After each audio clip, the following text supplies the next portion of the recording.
Hello everyone, welcome back. So today we are going to move ahead with the next atomic model which was given by Bohr. So Bohr's atomic model.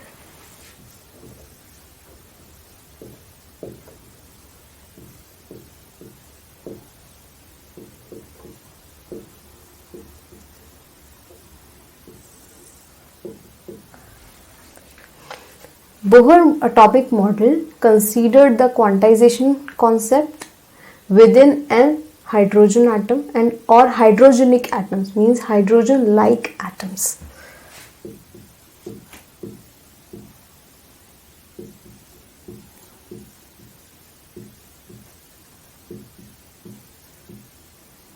Basically it is applied to one electron systems. So hydrogenic atoms means helium with one positive charge or lithium with two positive charge.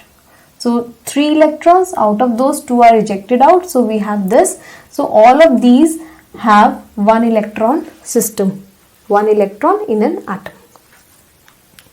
So according to Bohr, he explained that nucleus has protons present in it and electrons are revolving around the nucleus in certain circular paths.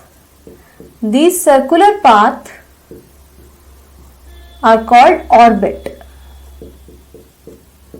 and like this there are many orbits that can be present in an atom. So each orbit is represented as n is equals to 1, 2 and so on up to infinity. So at infinity basically we mean that electron and nucleus are separated.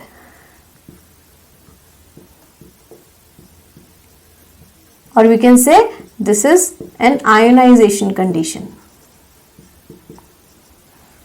Each of these circular paths, which is now known as orbit or Bohr orbit,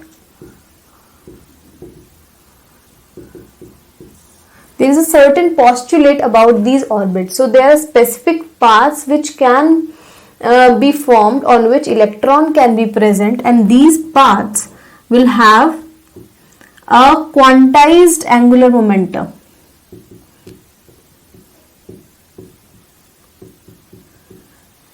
With quantized angular momentum, it means this is the angular momentum. So whenever any object is rotating in a circular path, it will have an angular momentum which is represented as mvr. So mass of electron, velocity of electron, and this is radius of the orbit, and this velocity is basically the linear velocity. Since we know the angular velocity is vr, which is represented as omega, so this is the postulate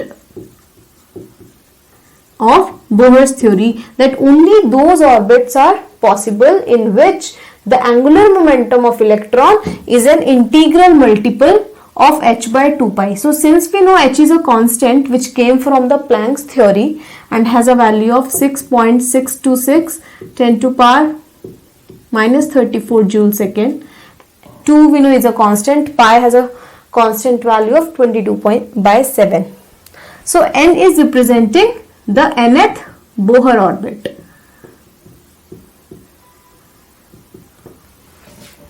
M is the mass of electron and this is 9.1 10 to power minus 31 kg. Here we have velocity and radius of, this is the radius of nth orbit or velocity of electron in that nth orbit.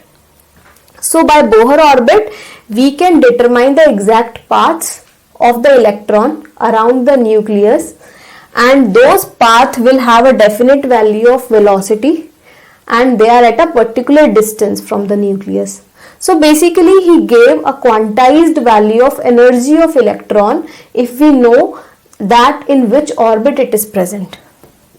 So he gave few relationship as energy of nth orbit is equals to 2.1 minus 2.18 10 to power minus 18 multiplied with z square by n square. Here z is basically the atomic number of any hydrogenic atom, and n is the Bohr orbit in which it is present, and E is the energy of electron present in nth orbit, and this constant will give a unit of joules. So we can convert this into another units like electron volt by changing this constant value to 13.6 g square by n square. These two units are interconvertible since electron volt is equals to charge of electron into volt. This is measured in terms of coulomb. So coulomb volt we know is equals to joules. So if we multiply the above value with the charge of electron, we will get this conversion unit. So that's why previously I said that it is important that you remember these mass of electron and charge of electron, because this will be helpful in unit conversions as well as for numericals that will come eventually. So 1 electron volt will be equal to 1.6 10 to power minus 19 joules, you can say.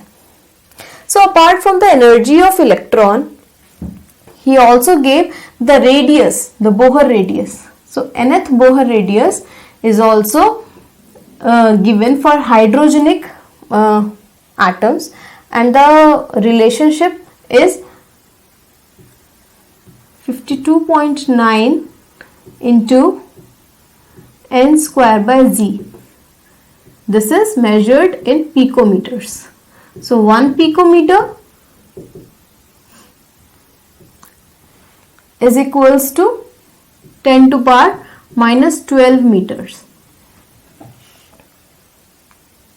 So suppose if we are talking about hydrogen atom, then the first orbit or the smallest distance between the electron and the nucleus is going to be 52.9 picometers, because in that case n is going to be 1 and z is 1 for hydrogen atom, right?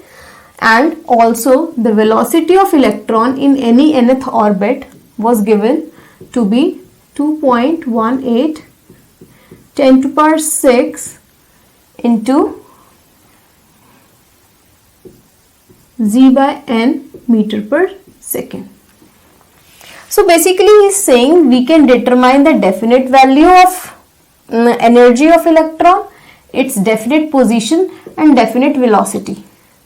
So there is a high certainty in determining the position, velocity and energy of electron present in an atom and revolving in circular orbits called Bohr orbits, and those orbits are possible which have angular momentum as an integral multiple of h by 2 pi.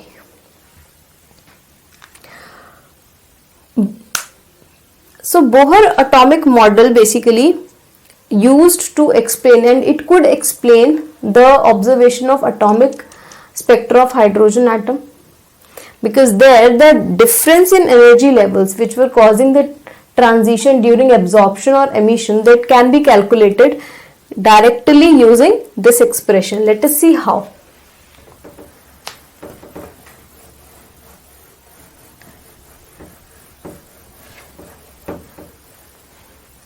So consider this as various energy states within an hydrogen atom.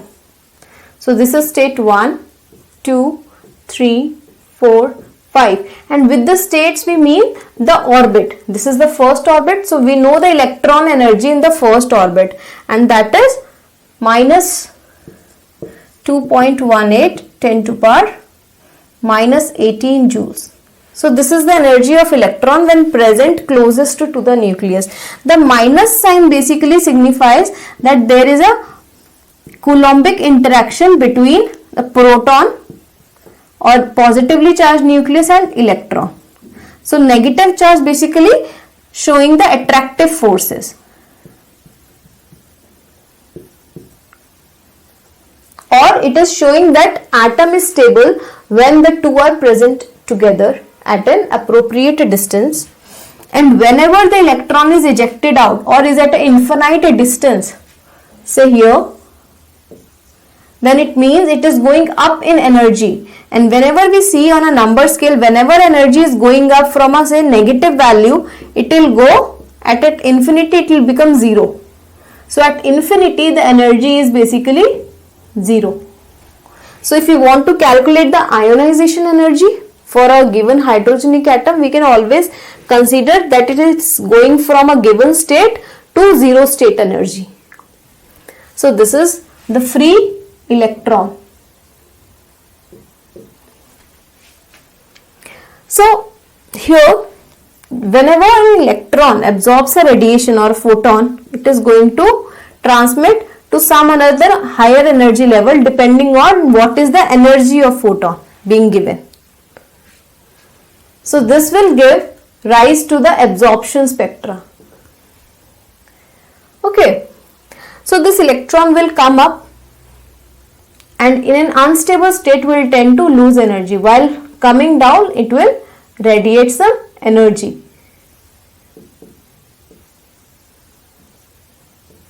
So there are different pathways as we had discussed before, and all these paths will be reflected as a line spectrum in the hydrogen atom like this. So this is intensity versus wavelength. And by using these En values, suppose this is E2 and the transition is from E2 to E1. So delta E in this case can be calculated by using minus 2.18 into 10 to power minus 18 common and substituting 1 by N2 square minus 1 by N1 square. And this formula was in line with what was given by a Rydberg formula. That was given in terms of centimeter inverse. Here we are talking in terms of joules. That's why the constant is different. And one thing important that you need to understand, that formula of Rydberg was given for an emission spectrum. But here this formula can be used for any kind of transition, even for the absorption or emission spectrum. You just have to take care of the sign of these two values. So basically here what we are writing the general formula for any electronic transition within an atom, so that you don't get confused. Whether you substitute the value with absorption or emission, it will not change. So delta E is final energy minus initial energy. So suppose in case of absorption spectra, it is going from N1 to N2, some higher state. So it is going to be E2 minus E1. And taking out the constant, we have 2.18 10 to power minus 18. So E2 is basically minus 1 by N2 square minus 1 by N1 square. And if you just rearrange this according to the sign, then we'll get the relationship as 2.18 10 to power minus 18 1 by N1 square minus 1 by N2 square. N1 is initial, I can replace this with I, and N2 is final, placed with F. So when it is going from I to F, it is always 1 by Ns, 1 by N1 square minus 1 by N final square, and the unit is joules. And when we are talking about emission spectra, and suppose the emission is from higher state to a lower state, then we'll just replace these two and we'll get 2.18 10 to power minus 18 1 by N2 square, which is this, and 1 by N1 square. So you have to just see that what is the transition state that's being involved, and the sign will come automatically. Now based on this, the line spectrum were classified into different series of emission lines, and here we are talking about only emission spectra.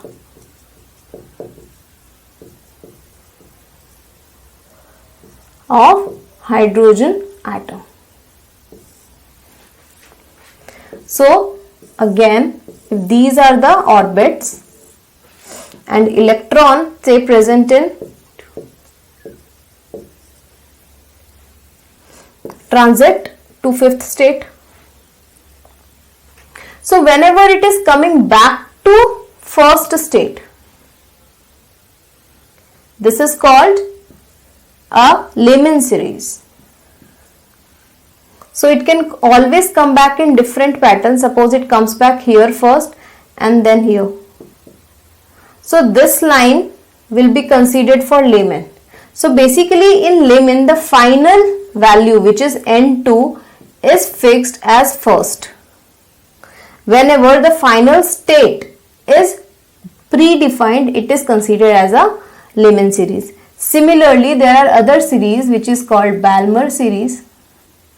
In case of Balmer series, from any nth state, it is coming to second state. So this final state is fixed in case of Balmer. Then comes Paschen. Any state coming to third state, it is fixed. So within the formula, if you see, there is one n value which is fixed, and if you know that you have to consider, say, third Balmer series.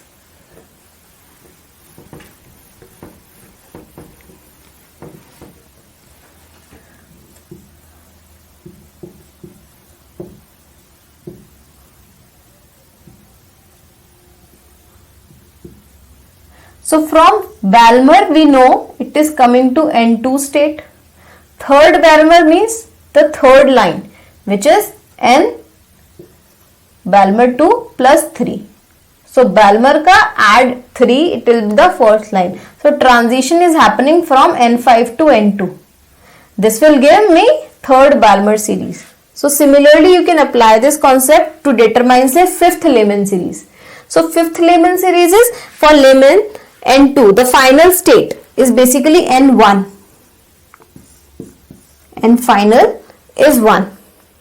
So it means for fifth Lehman, for Lehman we know it is N1 final state, and fifth we will calculate 1 plus 5. So it is always sixth state to first state. This is the fifth Lehman line. And one thing which is very important is, in case of Lehman, as you can see, the transition will have a more energy.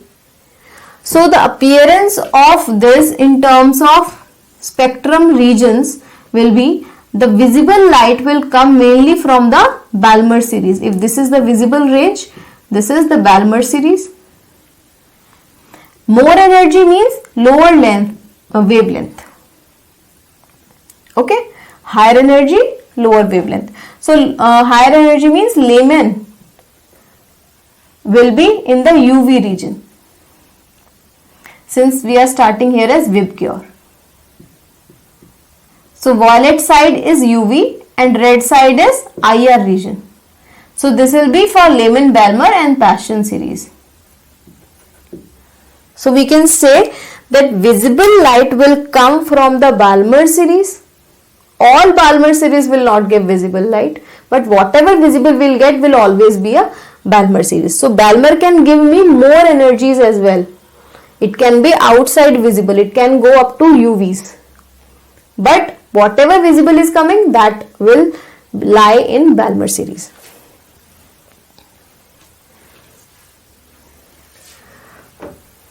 So most of the numericals basically are considered in these electronic transitions. So two things you have to remember. One, whether it's been given absorption or emission. In that case, you will decide your N1 and N2. In whatever case it is, the formula do not change. It is always 1 upon N1 square minus 1 upon N2 square. In the transition we are considering N2 to N1.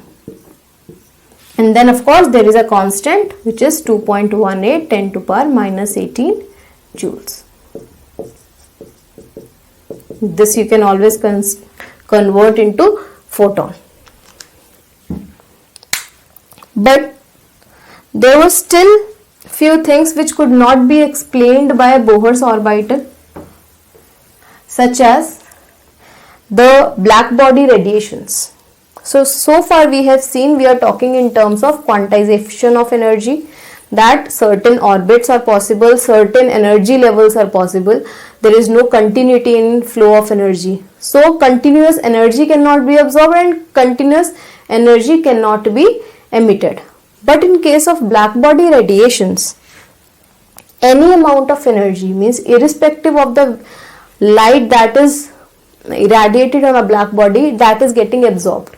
So it is taking all energy. It is taking 400 nanometer, 401 nanometer and every value. But in case of quantized energy states, if there is a difference, whatever is the difference between the energy, only those energies are being absorbed and rest are just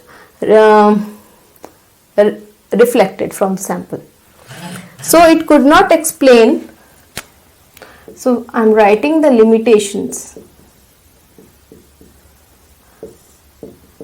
First is the black body, which shows a continuous absorption as well as emission. Emission upon heating of light. So this was against the concept of quantization on which this theory was based.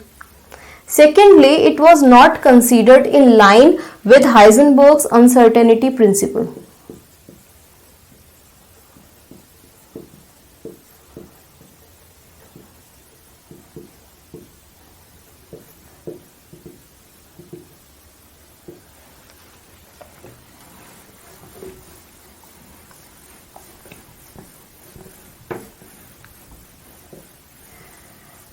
So with uncertainty principle we mean, since Bohr gave a definite value of energy of electron, its position, its velocity, but Heisenberg suggested that for such subatomic particles it is very difficult to determine the position and velocity simultaneously with such high precision.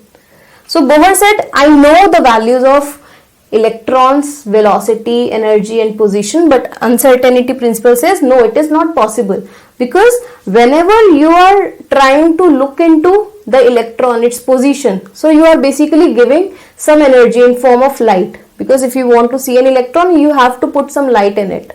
So it's like a torch with which you will find the electron. So as soon as that electron gets hit by a light, it will absorb its energy and will reflect it from its path. It will change its path as well as its velocity. So while trying to find out the electron, you are actually changing its path, its energy, its velocity. So it is very difficult to see the electron with such a high precision. So for that he gave that there is always an uncertainty in the position of electron and the momentum of electron, and this is always more than h by 4 pi. So uncertainties means, uncertainty is when something indefinite part is there. Suppose I am measuring any length with a scale and I know that my answer is coming up to be 2 plus minus 0.2 meter. So this 0.2 is the uncertainty in my measurement. It can be 2 plus 0.2 or 2 minus 0.2. So this difference that is coming in defining the definite value that is uncertain to me, this is the uncertainty. So uncertainty will be high. If uncertainty is high, then the precision or the accuracy of measurement will go down. So if this uncertainty is say 1.5, then my precision or the accuracy of the measurement has no meaning to it. So this uncertainty was high in case of these subatomic particles. So that's why it was difficult to analyze these particles with the high precision of their position as well as velocity. With this, there is another concept that came and supported the Bohr's model, that was the dual nature of light as wave and particle. So that was given by de Broglie. he said light can behave as a wave, that we have seen already, as well as a particle. And the equation that relates the two properties of light as wave and particle, wave we know has a wavelength, and particles have mass as well as velocity. So these two are related by this relation. This is called de Broglie relation. So he said any particle can be associated with a wave, or any wave can be associated with a particle. So this is applicable, or more pronounced effect is there whenever the particle size or particle mass is very small. So this is more visible in terms of light, because we have already considered light in terms of photons, which is you can say tiniest particle of light with a specific amount of energy. So this is how Bohr's model supported the or explained the atomic spectrum of hydrogen or hydrogen-like atoms, but it was not in line with Heisenberg's uncertainty principle, and it could not explain the continuous absorption and emission of radiation from a black body. So that's why this model still puts up a question on the structure of atom.